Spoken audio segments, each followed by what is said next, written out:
ఓం నమో వెంకటేశాయ. పాకిస్తాన్కు భారత్కు యుద్ధం వస్తుందా రాదా అనే ప్రశ్న చాలామందికి ఉండింది. సో 2025 ఈ సంవత్సరం ఉగాదికి 10 రోజుల ముందుగా నేను ఒక వీడియోలో ఒక ఇంటర్వ్యూలో నేను చెప్పడం జరిగింది. నాకు తెలిసి ఇంత క్లియర్గా చెప్పింది నేను ఒక్కడనే. పాకిస్తాన్కు ఇండియాకు యుద్ధం వస్తుంది, యుద్ధ వాతావరణం ఉంటుంది, షష్టగ్రహ కూటమి వల్ల అని చెప్పడం జరిగింది. సో ఇప్పుడు జరుగుతున్నటువంటి చర్చ ఏమిటి అంటే, ఈ నెల 2025 30వ తేదీ నుండి మే 30వ తేదీ నుండి మహాభారత కాలంలో ఉన్నటువంటి గ్రహాల యొక్క కూటమి ఏర్పడుతుంది అని చాలామంది మాట్లాడుతూ ఉన్నారు. సో దాని సంగతి ఏందో ఒకసారి చూసే ప్రయత్నం చేద్దాం, విశ్లేషిద్దాం. సో ఇప్పుడు మనం మాట్లాడుకుంటుంది ఇది 30వ తారీఖు 2025. సో మీరు అబ్జర్వ్ చేస్తే కనుక రాహువు కేతువు మధ్యలో శుక్ర శని రవి బుధులు చంద్ర గురువులు కుజుడు కేతువు. సో ఓవరాల్గా తీసుకుంటే మీరు అబ్జర్వ్ చేయండి కాంబినేషన్ ఎలా విచిత్రంగా ఉందో. శుక్రుడు శని, జనరల్గా శుక్రుడు శని అనేటువంటిది దాయాదులకు సంబంధించి అంటే పాలివాళ్లకు సంబంధించినటువంటి యుద్ధాలు జరిగేటువంటి అవకాశాలు కనిపిస్తూ ఉన్నాయి. రవి బుధులు అంటే పొలిటికల్గా విపరీతమైనటువంటి సంచలనాలు నమోదయ్యేటువంటి అవకాశాలు ఉన్నాయి. చంద్ర గురువులు అంటే చంద్రుడు జనరల్గా మనక్కారకుడు. ఈ మనక్కారకుడి వల్ల చాలా పెను సంచలనాలు జరిగేటువంటి అవకాశాలు మనకు మిథునంలో చంద్ర గురువులు కాంబినేషన్ అనేది కనిపిస్తూ ఉంది. ఒకవేళ మిగిలింది చూసుకుంటే కేతువు పక్కనే కుజుడు, రాహువు పక్కనే శుక్రశని కాంబినేషన్ అనేటువంటిది కనిపిస్తూ ఉంది. మరీ ముఖ్యంగా మీనరాశిలో మీనరాశిలో శని శుక్రుల కలయిక ఇక్కడ కనిపిస్తుంది. మీనరాశిలో శని శుక్రుల కలయిక అనేది చాలా డేంజరస్ పరిస్థితి. ఇక అన్నిటికంటే అతి ముఖ్యమైనటువంటి కొన్ని విశేషాలు నేను చెప్పదలుచుకున్నా. బార్హస్పత్య మానము ప్రకారము మనకు చాంద్రమానము సౌరమానము అని ఎలాగైతే ఉంటుందో అలాగే బార్హస్పత్య మానము అని ఒక మానం ఉంటుంది.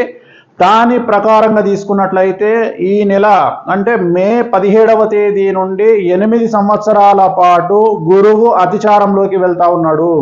సో గురువు అతిచారంలోకి వెళ్ళడం అనేటువంటిది చాలా చాలా చాలా సంచలనాత్మకమైనటువంటి విషయము. దాంట్లో ముఖ్యమైనటువంటివి 2 ఫేజులుగా మనం భావించాల్సి ఉంటుంది. సో మొదటి ఫేజ్ వచ్చి 2025 నుండి 2028 అండ్ 2028 నుండి 2032. సో ఈ 2 భాగాలను మనం గమనించాల్సి ఉంటుంది. అంటే 2025 మే నుండి 2028 వరకు ఒక పీరియడ్, 2028 నుండి 2032 వరకు ఒక పీరియడ్. అలాగే ఈ సంవత్సరము బార్హస్పత్య మానం ప్రకారం గురువు అతిచారము, అలాగే షష్టగ్రహ కూటమి కాంబినేషను, అలాగే మనం ఏదైతే అనుకుంటున్నామో మహాభారత యుద్ధ సమయంలో ఉన్నటువంటి గ్రహాల కలయిక. అన్నిటికంటే ముఖ్యము మహాభారత యుద్ధం దేనికోసం జరిగింది అంటే 5 గ్రామాల కోసం జరిగింది. రాజ్యము ఇచ్చివేసిన తర్వాత కూడా కౌరవులకు ఆ 5 గ్రామాల కోసము అనేటువంటిది మళ్ళీ కౌరవులు పాండవులను మేము 5 గ్రామాలు ఇవ్వము అనేటువంటి విషయంలో గొడవ జరిగింది. మరి సేమ్ యాజ్ ఇట్ ఈస్గా ఇప్పుడు జరుగుతున్నది ఏంటిది అంటే పాక్ ఆక్రమిత కాశ్మీరు లేదా మన దేశంలో ఉన్నటువంటి కాశ్మీరు అంటే ఈ యొక్క గ్రామాలు అంటామా లేదా సిటీ అంటామా మొత్తం మీద భూమి కోసం జరుగుతున్నటువంటి గొడవ. మన భారతంలో కూడా భూమి కోసమే మహాభారతం అనేటువంటిది భూమి కోసమే మొత్తం గొడవ జరిగింది. అలాగే ఇప్పుడు కూడా భూమి కోసం జరుగుతున్నటువంటి ఈ గొడవ చిలికి ఎక్కడికో దారితీసేటువంటి పరిస్థితులు గోచరిస్తూ ఉన్నాయి. అదే సేమ్ గ్రహాల కలయిక ఇప్పుడు అదే గ్రహాల కలయిక అనేటువంటిది మేలో ఏర్పడబోతూ ఉంది. సో ఇప్పుడు జరుగుతున్నటువంటి గొడవ కాశ్మీర్ కోసం జరగబోతూ ఉంది. అలాగే అన్నిటికంటే ముఖ్యమైనటువంటి విషయము ప్రస్తుతం మన నరేంద్ర మోడీ గారు ప్రధానమంత్రి యొక్క నక్షత్రం అనురాధ నక్షత్రము, అలాగే ఆయనది వృశ్చిక రాశి. అలాగే పాకిస్తాన్ ప్రధానమంత్రి షెహబాజ్ షరీఫ్ ఆరుద్ర నక్షత్రము మిథున రాశి. సో మిథునము వృచ్చికాన్ని కనుక తీసుకున్నట్లయితే షష్టాష్టకాలు అవుతాయి. మిథునం నుండి వృచ్చికానికి 6, అలాగే వృచ్చికం నుండి మిథునానికి 8. సో ఇట్ ఈస్ కాల్డ్ షష్టాష్టక దోషము 6:8. నేను ఎప్పుడు రెగ్యులర్గా చెప్తా ఉంటాను, ఇన్ని రోజులు రానటువంటి యుద్ధము, ఇన్ని రోజులు రానటువంటి గొడవ ఇప్పుడే ఎందుకు వచ్చింది. 2024లో ప్రధానమంత్రి అయినటువంటి పాకిస్తాన్ ప్రధానమంత్రి అయినటువంటి షెహబాజ్ షరీఫ్ ఆరుద్ర నక్షత్రం తర్వాతనే ఒక్కసారిగా భారత్కు పాక్కు మధ్య సంబంధాలు అనేటువంటివి దెబ్బతిన్నాయి. అలాగే ఉద్రిక్త వాతావరణం అనేటువంటిది కనిపిస్తూ ఉంది.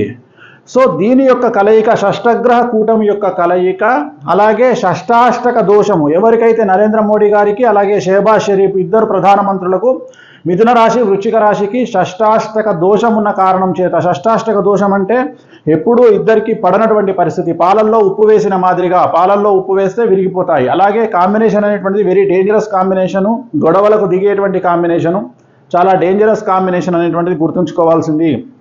అలాగే సో ఓవరాల్గా కనుక తీసుకున్నట్లయితే మరి ఏం జరుగుతుంది, 2025 నుండి 2032 వరకు పాకిస్తాన్ అనేటువంటిది 80% నాశనం అవుతుంది. అండర్లైన్ చేసుకోండి, 2032 లోపు. సో ఈరోజు రేపు అని నేను చెప్పను, 2032 లోపు. ఎందుకంటే మనము ప్రస్తుతం మహాభారత కాలంలో ఉన్నటువంటి యుద్ధ వాతావరణంలో ఉన్నటువంటి గ్రహాల కలయికని కనుక తీసుకున్నట్లయితే అదే కలయిక ఇప్పుడు ఉన్న దాని కారణం చేత దీని యొక్క రిజల్ట్స్ అనేటువంటిది పాకిస్తాన్ను 80% నాశనం చేసేటువంటి అవకాశం ఉంటుంది. అండర్లైన్, పాకిస్తాన్ 80% వరకు డ్యామేజ్ అయ్యేటువంటి అవకాశం ఉంటుంది, 80% నాశనం అయ్యే అవకాశం ఉంటుంది. ఇది ఒకటే కాకుండా, యుద్ధానికి సంబంధించే కాకుండా సో ప్రపంచవ్యాప్తంగా చాలా సంచలనాలు ఉంటాయి. అతి ముఖ్యమైనటువంటి పెద్ద పెద్ద నాయకులు, పెద్ద పెద్ద సినిమా నటులు వాళ్ళ మరణం అనేటువంటి సంభవించే అవకాశం ఉంది. అలాగే ఇతర దేశాల్లో కూడా యుద్ధ వాతావరణం ఉంటుంది. ఆర్థిక మాంద్యం ప్రపంచాన్ని అతలాకుతలం చేసే అవకాశం ఉంది. ప్రకృతి వైపరీత్యాలు చాలా ఎక్కువగా ఉండేటువంటి అవకాశాలు ఉంటాయి.